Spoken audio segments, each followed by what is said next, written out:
NDA के मुकाबले मैंने कहा पीडीए और मैंने कहा पिछड़े दलित अल्पसंख्यक मुसलमान भाई, क्योंकि सबसे ज्यादा भेदभाव इनके साथ हो रहा है।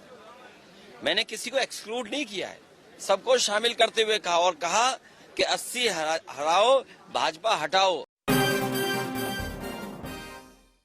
समाजवादी पार्टी यानी कि सपा के प्रमुख अखिलेश यादव ने 2024 के लोकसभा चुनावों में सत्तारूढ़ भारतीय जनता पार्टी को हराने का फॉर्मूला दिया। शनिवार को लखनऊ में अखिलेश ने कहा, एनडीए को हराने के लिए पीडीए का फॉर्मूला काम आएगा। बता दें कि अखिलेश यादव ने 2019 का लोकसभा चुनाव बहुजन समाज पार्टी बीएसपी के साथ मिलकर लड़ा था।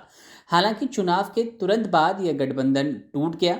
अब आपको हम बता दें कि वो पीडीए फॉर्मूला क्या है, जिसके बारे में अखिलेश यादव ने एक मीडिया चैनल से बात करते हुए समझाया है। लखनऊ में आयोजित एक कार्यक्रम में एक कॉन्क्लेव में अखिलेश यादव ने बात करते हुए कहा कि भाजपा को पीडीए हरा सकता है। यहाँ पीडीए से अखिलेश का मतलब पिछड़े दलित अल्पसंख्यक से है। अखिलेश ने कहा, इस बार मुझे यकीन है कि पीडीए एनडीए को हराएगी। पीडीए यानी पिछड़े दलित और अल्पसंख्यक। इस बार उत्तर प्रदेश में पिछड़े दलित और अल्पसंख्यक खास भूमिका निभाएंगे। अगले साल होने वाले आम चुनावों के लिए विपक्ष के एक संयुक्त मोर्चे के बारे में अपनी पार्टी के दृष्टिकोण के सवालों का जवाब देते हुए अखिलेश ने कहा कि उत्तर प्रदेश के लिए उनका एकमात्र नारा है 80 हराओ भाजपा हटाओ। क्योंकि उत्तर प्रदेश में 2014 से ही जीत रहे हैं, तो 24 में इनका जाना तय है, क्योंकि इनके पास महंगाई का सवाल जवाब नहीं है। क्या ये बताएंगे रिफाइंड तेल की कीमत क्या है, डीजल पेट्रोल और सामग्री, और वहीं का वही किसान को जो एमएसपी मिलनी चाहिए। आलू का क्या सरकार ने खरीद की? विधानसभा में सरकार ने कहा कि हम आलू खरीदेंगे, बताओ कितना आलू खरीदा? इनके केंद्रों पे गेहूं नहीं पहुंचा, प्राइवेट कंपनियां गेहूं खरीद ले गई, और शहरों में आटे की कीमत क्या है? तो इस तरह ये सरकार ने किसी भी फसल का एमएसपी नहीं तय किया। जो सनफ्लावर है इस हिस्से में है नहीं है, लेकिन कुछ हिस्से में उत्तर प्रदेश में क्या एमएसपी दे पा रहे हैं? सरसों की एमएसपी क्या दे पा रहे हैं?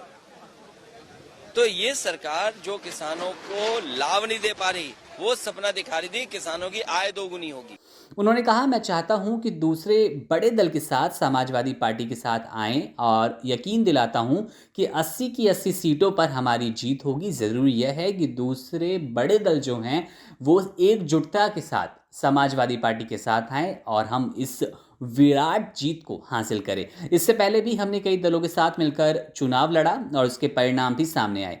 अखिलेश ने उम्मीद जताई कि इस बार भी उन्हें इसी फॉर्मूले पर काम करना चाहिए। उन्होंने कहा कि कई वरिष्ठ नेताओं से बात करने के बाद यही निष्कर्ष निकला है, जो दल जहां मजबूत हो वहां उसके उम्मीदवार का समर्थन करना चाहिए। अखिलेश यादव ने राज्य और राष्ट्रीय चुनावों के लिए कांग्रेस और मायावती की बसपा के साथ अपनी पार्टी के पिछले गठबंधनों का हवाला देते हुए दावा किया कि समाजवादी पार्टी हमेशा से एक ईमानदार और मिलनसार गठबंधन सहयोगी रही।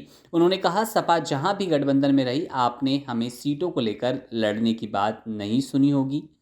इसके अलावा बसपा के दलित वोट बैंक पर भी अखिलेश यादव की नज़र है। समाजवादी पार्टी लोकसभा चुनाव के लिए बसपा के दलित वोट बैंक लुभाने पर ध्यान केंद्रित कर रही है।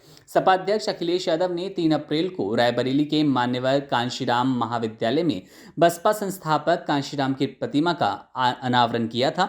इस दौरान उन्होंने यह कहकर दलित समुदाय तक पहुंच बनाने की कोशिश की कि समाजवादी नेता राम मनोहर लोहिया ने जो रास्ता दिखाया वही हाशिए पर बड़े लोगों के उत्थान के लिए BR अम्बेडकर और कांशीराम ने दिखाया था। तो कुल मिलाकर पीडीए फॉर्मूला जो साफ किया है अखिलेश यादव ने एनडीए से जीतने का, वो पिछड़े दलित और अल्पसंख्यक की बात कर रहे हैं और इन्हीं के बलबूते ये 80 सीट उत्तर प्रदेश की जीतना चाहते हैं, लोकसभा चुनाव अपने नाम करना चाहते हैं।